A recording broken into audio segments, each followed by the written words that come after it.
You are destroying yourself, and you call it love. You call it loyalty. You call it being a good person. But in the cold light of reality, it is none of those things. It is self-sabotage wrapped in a moral blanket. There is a terrifying truth about human nature that most people are too afraid to admit. A truth that Niccolò Machiavelli, the master of dark strategy, whispered to princes and rulers 500 years ago. It is a lesson that civilized society tries to bury. The lesson is this: not everyone can be saved, and more importantly, not everyone wants to be saved.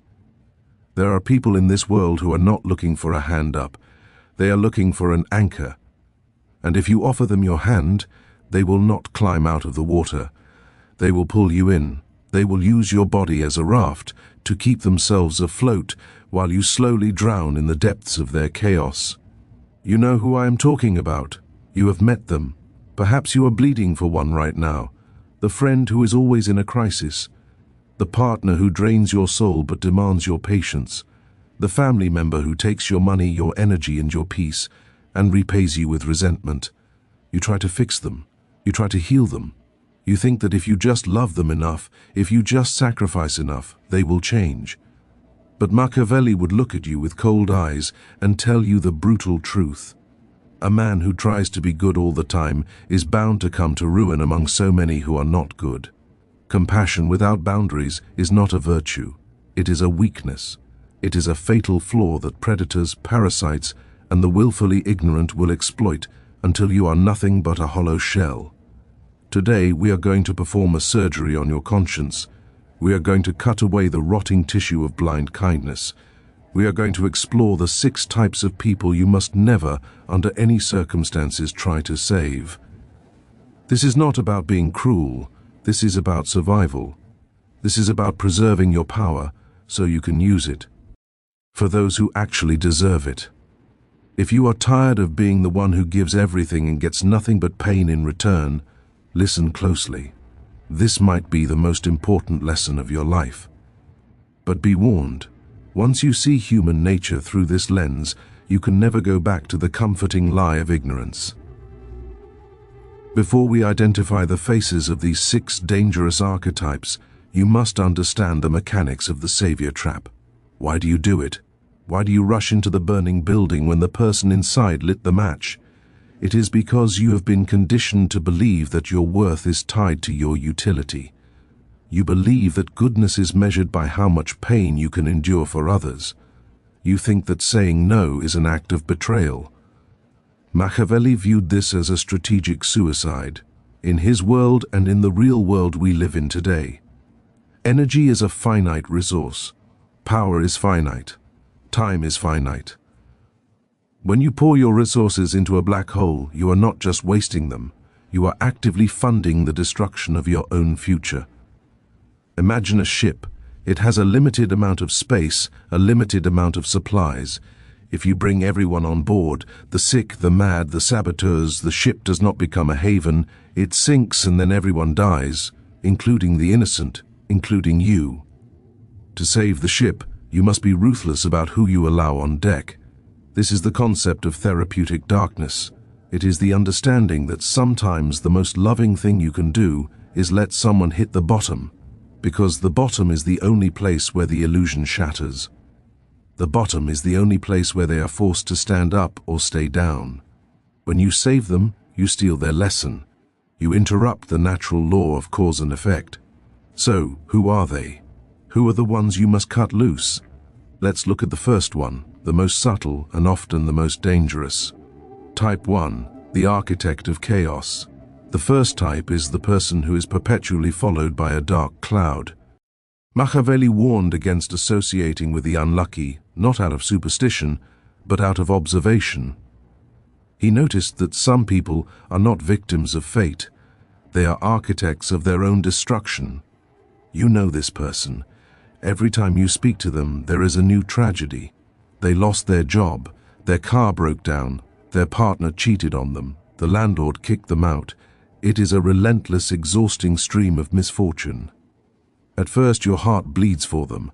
You think, my God, how can one person suffer so much? You step in, you lend them money, you offer them advice, you connect them with opportunities. And for a week, maybe a month, things seem calm. But then the chaos returns. The job you got them. They lost it because the boss was out to get them. The money you lent them, it's gone, swallowed by a new emergency. Listen to me. Bad luck is contagious. This is not magic. It is psychology. The chronically unlucky are people who lack judgment, discipline, and self-awareness. They make impulsive decisions. They ignore red flags. They antagonize people. They are lazy in their thinking and careless in their actions. But here is the trap. They never take responsibility. It is always the world doing it to them. It is always bad luck. If you try to save the architect of chaos, you invite their chaos into your life. You become part of their collateral damage. Machiavelli understood that human fortunes are linked. When you tie your boat to a sinking ship, physics does not care about your good intentions. You go down with them. I have seen brilliant men and women lose their reputations, their savings, and their sanity because they tried to stabilize a person who is addicted to instability.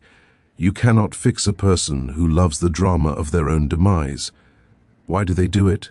Because chaos gets them attention. Chaos absolves them of the need to work. If they are always the victim, they never have to be the victor. Stop trying to be their umbrella. Step back. Let the rain fall on them. Let them get wet. Let them get cold. Because only the cold will make them realize they need to build their own shelter. If you keep shielding them, you are merely an enabler of their incompetence, and eventually their bad luck will become your bad luck. Keep your distance, protect your peace. The infection of misfortune spreads through contact. Quarantine yourself from the architect of chaos. Type 2, the bottomless pit. The second type is perhaps the most painful to deal with. This is the person who demands your help, consumes your help, and then resents you for it. Machiavelli wrote extensively about the fickle nature of gratitude. He said, "Men are quick to change their nature when their interests change." The ungrateful person suffers from a deep malignant wound of entitlement. They do not view your kindness as a gift. They view it as a debt you owe them. Watch the pattern. The first time you help them, they are effusive. "Thank you. You saved me. I don't know what I would do without you." You feel good. You feel useful. The hook is set. The second time they ask with less hesitation. You help again. They say thanks, but it's shorter, less eye contact. The third time they don't ask, they expect. And if you delay, if you hesitate, they get irritated. They make a passive-aggressive comment. "I thought friends helped friends." This is the bottomless pit. Nothing you give will ever be enough to fill the void inside them. Because the void is not a lack of resources, it is a lack of character. When you help someone like this, you create a dangerous dynamic. You become the master, and they become the dependent.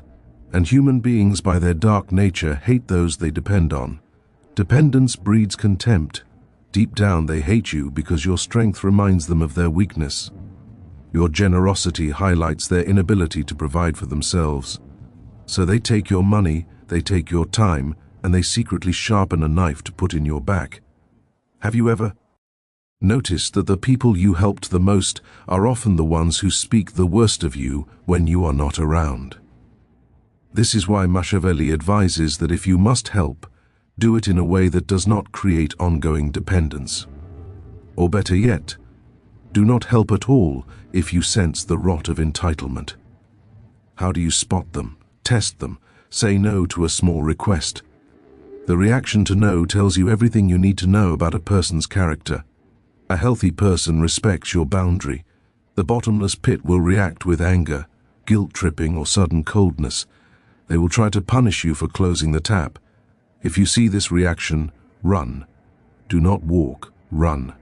You cannot save someone who believes the world owes them a living. You will pour your life essence into them, and they will look at you with dead eyes and ask, "Is that it?" Do not cast your pearls before swine. They will trample them and then tear you to pieces. Type 3, the smiling saboteur. Now we descend into darker territory. The first two types drain you through incompetence or entitlement. This third type drains you through malice. Machiavelli knew that envy is the most destructive force in any court, any business, and any circle of friends. The smiling saboteur is often the person closest to you. They are the friend who has been with you since the beginning. They are the peer who started at the same level as you. But then you grew, you succeeded, you improved, and they stayed the same. They cannot stand it. But they are smart. They don't attack you openly. Open enemies are easy, you can see their swords. The smiling saboteur hides their dagger behind a grin. They want to save you from your own ambition. Listen to the way they speak to you when you share good news. I got the promotion. Oh, really? That's great. But aren't the hours terrible? You're going to burn out. I'm just worried about you. I met someone amazing. Nice. Just be careful. You know how you get your hopes up. I don't want to see you hurt again. Do you hear it? The subtle poison, the feigned concern. They cloak their envy in the language of protection. They try to plant seeds of doubt in your mind. They want to lower your confidence so you fall back down to their level. Machiavelli warned that men are so simple and so ready to obey present necessities that he who deceives will always find those who allow themselves to be deceived. The envious person wants to save you from success because your success is a mirror reflecting their failure. If you try to bring them along, if you try to save them by pulling them up to your level, they will subconsciously or consciously sabotage the journey. They will create drama. Right before your big meeting, they will give you bad advice. They will reveal your secrets to your rivals. They don't want you to win. You cannot save the envious. Envy is an incurable disease of the soul.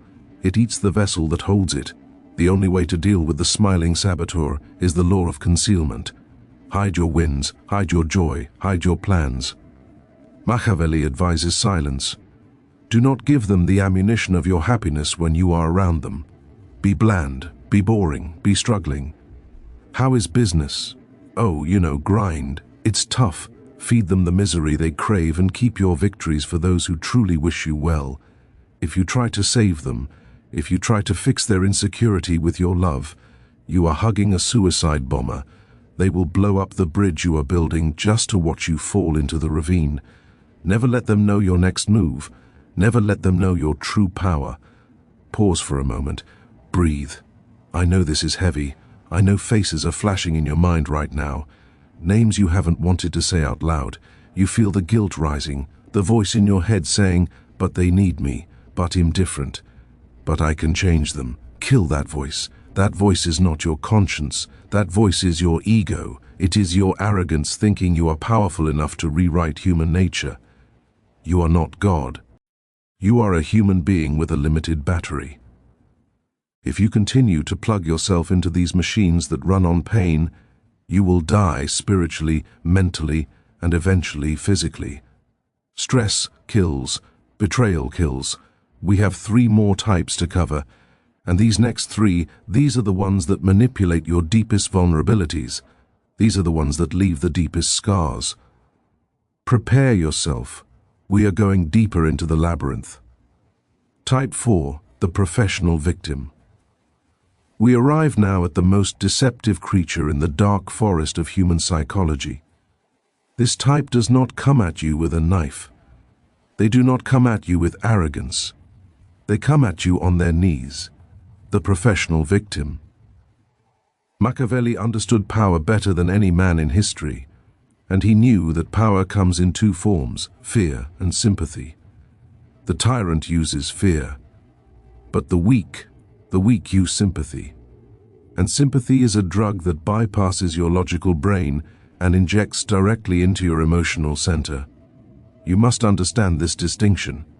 There are victims of circumstance, and then there are professional victims.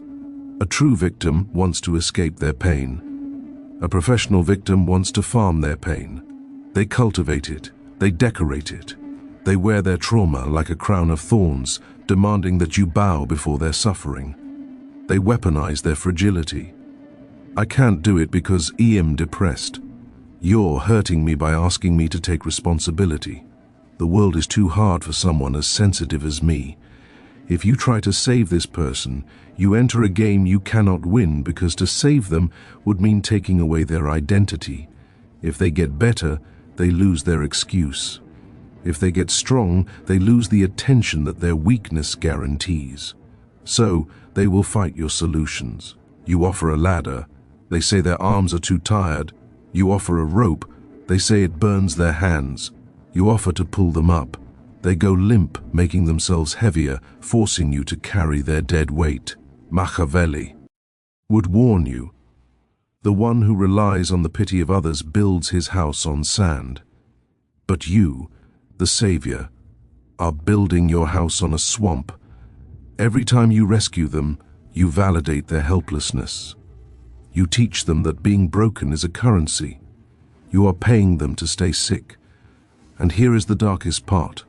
The moment you stop, the moment you say, "I cannot carry you anymore," the lamb becomes a wolf. The professional victim will turn on you with a ferocity that will shock you. They will paint you as the villain. They will tell the world that you abandoned them. They will rewrite history to make your exhaustion look like cruelty. They need a villain to complete their story. And by trying to be their hero, you have auditioned for the role of the villain when you inevitably fail. Do not play this role. Compassion for a professional victim is not love. It is masochism. It is a refusal to respect the dignity of their own agency. You must let them fall. You must let them face the void without your hand to hold. Because only when the audience leaves does the actor stop performing. Type 5, the arrogant fool. Type 5 is the enemy of wisdom, the enemy of growth, and if you are not careful, the enemy of your sanity, the arrogant fool. This is not just someone who is unintelligent. Ignorance can be cured with knowledge. This is someone who refuses to know. This is someone who is in love with their own opinion, even when that opinion is destroying their life. Machiavelli had a strict rule for princes. A prince who is not wise himself cannot be wisely counsel-aidled. He meant that you cannot teach a man who thinks he is already God. You see this person making the same mistakes over and over. They choose the wrong partners. They invest in scams. They start fights they can't finish. You, with your good heart and your clear eyes, you see the cliff they are walking toward. You run to them. You say, "Stop. Look at the map. Look at the data. You are going to fall." And what do? Do they thank you? No. They sneer. They argue. They debate. They tell you that you don't understand. They construct elaborate mental gymnastics to prove that the sky is green and the ground is made of clouds. Why do you waste your breath? Understand this ruthless lesson. You cannot use logic to get a man out of a position he didn't use logic to get into. The arrogant fool does not want truth. They want validation. And when you offer them truth, they perceive it as an attack on their ego. By trying to save them from their ignorance, you become their enemy. You become the personification of the reality they are trying to deny. So they will attack you. They will call you condescending. They will mock your intelligence. They will drag you into endless circular arguments that drain your spirit and leave you exhausted. And the worst part, when they finally fall off that cliff, and they will fall, they will not learn. They will blame the wind. They will blame the shoes. They will blame you for distracting them. Stop trying to be the teacher to those who have no desire to be students. It is arrogance on your part to think you can force wisdom into a closed mind. Machiavelli suggests a colder approach. Silence. Let reality be their teacher. Reality is a harsh tutor. It does not argue. It does not debate. It simply delivers consequences. When the arrogant fool speaks, do not correct them. Do not debate them. Simply nod and say, "Interesting." And then step back. Watch the crash from a safe distance. Protect your intellect. Do not dull your blade trying to cut through stone. Save your wisdom for those who ask for it. For those who have the humility to say, "I don't know. Help me." The arrogant fool must be left to the mercy of the world. It is the only thing strong enough to break their shell. Type 6, the scorpion. And now the final type, the one that breaks the hearts of the most loyal people, the history repeater, the scorpion. There is an old fable. A scorpion asks a frog to carry him across a river. The frog says, "No, you will sting me and I will die." The scorpion says, "Why would I do that? Then we would both drown." The frog agrees, seeing the logic. Halfway across, the scorpion stings the frog. As they both sink, the frog gasps. "Why?" The scorpion replies, "It is my nature. There are people in this world whose nature is to betray, whose nature is to destroy. This is type 6. The person you have forgiven 1,000 times. They cheat on you. You forgive them. They steal from you. You forgive them. They lie to your face. You forgive them. Why? Because they cry. Because they promise. "I've changed." They say, "I swear to God, this is the last time. I'm going to therapy. I'm going to church. I'm different now." And you want to believe them. You want to believe in redemption. You want to be the saint who saved the sinner. But Machiavelli warns, men never change their nature.